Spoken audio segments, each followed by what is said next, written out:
नमस्कार मेरे सहृदय श्रोताओं, मैं रीता उपाध्याय प्रयागराज से आपको बहुत बहुत धन्यवाद दे रही हूँ। धन्यवाद मेरे चैनल को सब्सक्राइब करने के लिए, वीडियो को पूरा देखने तथा लाइक करने के लिए। आपके मोटिवेशन से मुझ में नई प्रेरणा और उत्साह का स्फुरण होता है। इससे मैं अधिक से अधिक अच्छी कहानियों का पाठन करती हूँ ताकि आपके समक्ष एक समृद्धशाली गौरवमयी गाथा को प्रस्तुत कर सकूँ। हमारे भारत की एक समृद्ध परंपरा रही है। इस समृद्ध परंपरा को आपके सामने प्रस्तुत करना मेरा पूर्ण उद्देश्य रहा है। आइए सर्वप्रथम हम गणेश जी की कथा सुनते हैं।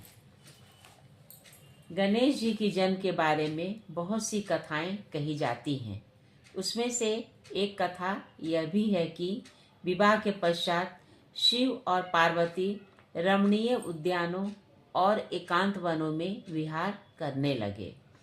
देवी पार्वती के प्रति उनके मन में बहुत ही अनुराग था। एक समय की बात है कि शंकर भगवान कहीं गए थे। माता पार्वती ने सुगंधित तेल और चूर्ण से अपने पूरे शरीर में उपटन लगवाया और उससे जो मैल निकला उसे हाथ में उठाकर उन्होंने एक पुरुष की आकृति बनाई जिसका मुंह हाथी के समान था। फिर खेल करते हुए भगवती शिवा ने उसे गंगा जी के जल में डाल दिया। गंगा जी पार्वती जी को अपनी सखी मानती थी। उनके जल में पड़ते ही वह पुरुष बढ़कर विशालकाय हो गया। पार्वती देवी ने उसे पुत्र कहकर संबोधित किया। देवताओं ने गांगेय कहकर सम्मानित किया। इस प्रकार गजानन देवताओं के द्वारा पूजित हुए। ब्रह्मा जी ने उन्हें गणों का आधिपत्य प्रदान किया। अब आइए हम देखते हैं कि मनुष्य को कैसा आचरण करना चाहिए। मनुष्य को अहंकार रहित आचरण करना चाहिए तथा विनम्र होकर दूसरों का सम्मान करना चाहिए। अहंकार से पापों की वृद्धि होती है तथा हमारा पतन भी होता है। अहंकार करने से बड़े बड़े ऋषियों और देवता भी श्रीविहीन हुए हैं। इस संदर्भ में आइए मैं आपको एक कहानी सुना रही हूँ। कहानी में मैं बता रही हूँ कि किस प्रकार इंद्र के गर्भ का भंजन हुआ। शचीपति देवराज इंद्र कोई साधारण व्यक्ति नहीं, एक मनवंतर पर्यंत रहने वाले स्वर्ग के अधिपति हैं। घड़ी घंटों के लिए जो किसी देश का प्रधानमंत्री बन जाता है उसके नाम से लोग घबराते हैं। फिर जिसे 71 दिव्य युगों तक अप्रतिहत दिव्य भोगों का साम्राज्य प्राप्त है उसे गर्व होना तो स्वाभाविक ही है। इसलिए उनके गर्भभंग की कथाएं भी बहुत हैं। दुर्वासा ने उन्हें श्राप देकर स्वर्ग को श्रीविहीन किया। वत्रासुर, विश्वरूप, नमुची आदि दैत्यों के मारने पर इन्हें बार बार ब्रह्म हत्या लगी। बृहस्पति के अपमान पर पश्चाताप, बलि द्वारा राज्य पर दुर्दशा तथा गोवर्धन धारण एवं पारिजात हरण आदि में भी कई बार इनका मान भंग हुआ ही है। मेघनाथ, रावण, हिरण्यकशिपु आदि ने इन्हें बहुत नीचा दिखलाया और बार बार इन्हें दुष्यंत, खड्वांग, अर्जुन आदि से सहायता लेनी पड़ी। इस प्रकार इनके गर्भभंजन की अनेक कथाएं हैं। तथापि ब्रह्म वैवर्त पुराण में इनके गर्भहरण की एक विचित्र कथा है जो इस प्रकार है। एक बार इंद्र ने एक बड़ा महल बनवाना प्रारंभ किया। इसमें पूरे 100 वर्ष तक इन्होंने विश्वकर्मा को छुट्टी नहीं दी। विश्वकर्मा जी बहुत घबराए। वे ब्रह्मा जी की शरण में गए। ब्रह्मा जी ने भगवान से प्रार्थना किया कि भगवान एक बालक का रूप धारण कर इंद्र के पास पहुँचे और पूछने लगे, देवेंद्र, मैं आपके अद्भुत भवन निर्माण की बात सुनकर यहाँ आया हूँ। मैं जानना चाहता हूँ कि इस भवन को कितने विश्वकर्मा मिलकर बना रहे हैं और यह कब तक तैयार हो जाएगा। इंद्र बोले, बड़े आश्चर्य की बात है। क्या विश्वकर्मा भी अनेक होते हैं जो तुम ऐसी बातें कर रहे हो? बहुरूपी प्रभु बोले, देवेंद्र, तुम बस इतने से ही घबरा गए? सृष्टि कितने ढंग की है, ब्रह्मांड कितने हैं, ब्रह्मा विष्णु शिव कितने हैं, उन ब्रह्मांडों में कितने इंद्र और विश्वकर्मा पड़े हैं, यह कौन जान सकता है। यदि कदाचित कोई पृथ्वी के धूलि कणों को गिन भी सके तो भी विश्वकर्मा अथवा इंद्रों की संख्या तो नहीं गिनी जा सकती। जिस प्रकार जल में नौकाएं दिखती हैं, उसी प्रकार महाविष्णु के लोमकूप रूपी सुनिर्मल जल में असंख्य ब्रह्मांड तैरते दिख पड़ते हैं। इस तरह इंद्र और बटु में संवाद चल ही रहा था कि वहाँ 200 गज लंबा चौड़ा एक चींटों का विशाल समुदाय दिख पड़ा। उन्हें देखते ही बटु को सहसा हंसी आ गई। इंद्र ने उनकी हंसी का कारण पूछा। बटु ने कहा, हंसता इसलिए हूँ कि यहाँ जो ये चींटियाँ दिखाई पड़ रही हैं, ये सब कभी पहले इंद्र हो चुके हैं, किंतु कर्मानुसार इन्हें अब चींटी की योनि प्राप्त हुई है। इसमें तनिक भी आश्चर्य नहीं करना चाहिए, क्योंकि कर्मों की गति ही ऐसी गहन है जो आज देवलोक में है, वह दूसरे ही क्षण कभी कीट, वृक्ष या अन्य स्थावर योनियों को प्राप्त हो सकता है।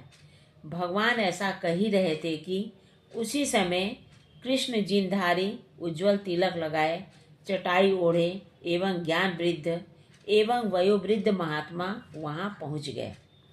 इंद्र ने उनकी यथालब्ध उपचारों से पूजा की। अब बटु ने महात्मा से पूछा, महात्मन, आपका नाम क्या है? आप कहाँ से आ रहे हैं? आपका निवास स्थल कहाँ है और आप कहाँ जा रहे हैं? आपके मस्तक पर यह चटाई क्यों है तथा आपके वक्ष स्थल पर यह लोम चक्र कैसा है? आगंतुक मुनि ने कहा, थोड़ी सी आयु होने के कारण मैंने कहीं घर नहीं बनाया, न विवाह ही किया और न कोई जीविका ही खोजी। वक्ष स्थल पर लोम चक्रों के कारण लोग मुझे लोमश कहा करते हैं और वर्षा तथा गर्मी से रक्षा के लिए मैंने अपने सिर पर यह चटाई रख छोड़ी है। मेरे वक्ष स्थल के लोम मेरी आयु संख्या के प्रमाण हैं। एक इंद्र का पतन होने पर मेरा एक रोम गिर पड़ता है। यही मेरे उखड़े हुए कुछ रोमों का रहस्य भी है। ब्रह्मा की बात पर मेरी मृत्यु कही जाती है। असंख्य ब्रह्मा मर गए। ब्रह्मा के मृत्यु के बाद ही मेरी मृत्यु कही जाती है। असंख्य ब्रह्मा मर गए और मरेंगे।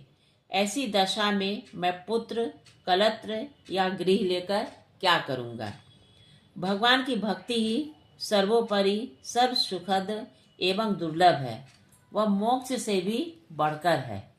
ऐश्वर्य तो भक्ति के व्यवधान स्वरूप तथा स्वप्नवत मिथ्या है। जानकर लोग तो उस भक्ति को छोड़कर सालोक्यादि मुक्ति चतुष्टय को नहीं ग्रहण करते। यो कहकर लोमश जी अन्यत्र चले गए। बालक भी कहीं अंतर्ध्यान हो गया। बेचारे इंद्र तो अब होश ही ठंडा हो गया। उन्होंने देखा जिसकी इतनी दीर्घ आयु है वह तो एक घास की झोपड़ी भी नहीं बना था, केवल चटाई से ही काम चला लेता है। फिर मुझे कितने दिन रहना है, तो इस घर के चक्कर में पड़ा हूँ। बस झट उन्होंने विश्वकर्मा को एक लंबी रकम के साथ छुट्टी दे दी। और वे तुरंत विरक्त होकर किसी वनस्थली की ओर चल पड़े। पीछे बृहस्पति जी ने उन्हें समझा बुझाकर पुनः राज्य कार्य में नियुक्त किया। अब देखिए, अब मैं आपको एक तीसरी कहानी सुना रही हूँ। सुनिए, यह कथा भी बहुत ही दिलचस्प है। इसमें ब्रह्मा जी के गर्भ को किस तरह से चूर किया है वो भी सुन लीजिए। ब्रह्मा जी के मोह तथा गर्भभंजन की बहुत सी कथाएं भागवत, ब्रह्म वैवर्त, शिव, स्कंद आदि पुराणों में आती हैं। अकेले ब्रह्म वैवर्त पुराण में कृष्ण जन्मखंड के 148वें अध्याय में उनके गर्भभंजन की कई कथाएं हैं। उनमें से तो एक अत्यंत विचित्र है। वह यह है कि एक बार स्वर्ग की अप्सरा मोहिनी ब्रह्मा जी पर अत्यंत आसक्त हो गई। वह एकांत में उनके पास गई और उनके आसन पर बैठकर उनसे प्रेम दान की प्रार्थना करने लगी। ब्रह्मा जी को उस समय भगवान की स्मृति हुई। भगवत कृपा से उनका मन निर्विकार रहा। वे मोहिनी को ज्ञान की बातें समझाने लगे, पर वह उसे न सुनकर अवांछनीय चेष्टा करने लगे। ब्रह्मा जी भगवान का स्मरण करने लगे। तब तक सप्तर्षिगण सनकादि के साथ वहां पहुंच गए, पर दुर्दैववश अब ब्रह्मा जी को अपनी क्रिया, भक्ति तथा शक्ति का गर्व हो गया। ऋषियों ने जब मोहिनी के साथ एक आसन पर बैठने का कारण पूछा, तब ब्रह्मा जी ने गर्वपूर्वक हंसकर कहा, यह नाचते नाचते थककर पुत्री के भाव से मेरे पास बैठ गई है। ऋषि लोग समझ गए और थोड़ी देर बाद हंसते हुए चले गए। अब मोहिनी का क्रोध जागृत हुआ। उसने शाप दिया, तुम्हें अपनी निष्कामता पर गर्व है और मुझ शरणागत का तुमने उपहास किया है, इसलिए संसार में न तो तुम्हारी कहीं पूजा होगी और न तुम्हारा यह गर्व ही रहेगा। वह तुरंत वहां से चलती बनी। अब ब्रह्मा जी को अपनी भूल का पता चला। वे दौड़े हुए भगवान जनार्दन की शरण में बैकुंठ पहुँचे। वे अभी अपनी गाथा और शापादि की बात सुना ही रहे थे, तब तक द्वारपाल ने प्रभु से निवेदन किया, प्रभु, बाहर दरवाजे पर अमुख ब्रह्मांड के स्वामी अष्टमुख ब्रह्मा आए हैं और श्री चरणों का दर्शन करना चाहते हैं। प्रभु की अनुमति हुई। अष्टमुख ब्रह्मा ने आकर बड़ी श्रद्धा से अत्यंत दिव्य स्तुति सुनाई। ब्रह्मा जी को इन ब्रह्मा जी के सामने अपनी विद्या, बुद्धि, शक्ति, भक्ति सब नगण्य दिख पड़ी। तदनंतर वे अष्टमुख ब्रह्मा जी चले गए। इनके जाते ही दूसरे ही क्षण द्वारपाल ने कहा, प्रभु, अमुक दरवाजे पर अमुक ब्रह्मांड के अधिनायक षोडश मुख ब्रह्मा उपस्थित है तथा श्री चरणों का दर्शन करना चाहते हैं। भगवत आज्ञा से वे भी आए और उन्होंने पूर्वोक्त ब्रह्मा से भी उच्च श्रेणी की स्तुति सुनाई। इसी प्रकार एक एक करके षोडश मुख से लेकर सहस्त्र मुख ब्रह्मा तक आते गए और उत्तरोत्तर उत्कृष्टतर शब्दावलियों से अपना स्रोत सुनाते गए। उनकी योग्यता और निर्भिमानता देखकर अपने को प्रभु तुल्य मानने वाले ब्रह्मा जी का गर्भ गलकर पानी हो गया।